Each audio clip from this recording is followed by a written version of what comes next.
very peculiar and important foreign policy objective which is peace within and peace without.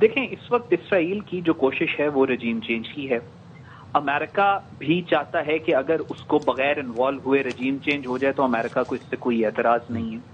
لیکن اس جو conflict ہے، یہ جو ایران کے اندر جو پروٹیسٹ ہو رہے ہیں، اس کی اگر آپ سگنلنگ دیکھیں یا اس کے اندر کی آپ ان کو آپریشنل میکنزم دیکھیں تو پورے مڈل ایسٹ کے اندر جو رجیم چینج آپریشنز امریکہ نے کی ہیں فار دا پاسٹ 70 ایئرز، اور اس کے جو پروٹیسٹ ہوتے تھے یا جس کو سی آئی نے خود ایکنالج بھی کیا کہ ہم کر رہے ہیں، یہ آپ کو اس سے مختلف نظر آتا ہے. اس میں آپ کو زیادہ فٹ پرنٹ موساد کا نظر آتا ہے جس طریقے سے یہ ایکٹ کر رہے ہیں. سو موساد جو اسرائیلی انٹیلیجنس ایجنسی ہے، اس کے پاس کیا اتنی کیپیسٹی ہے کہ وہ اپنے اون کے اوپر ایران کے اندر رجیم چینج کر سکے؟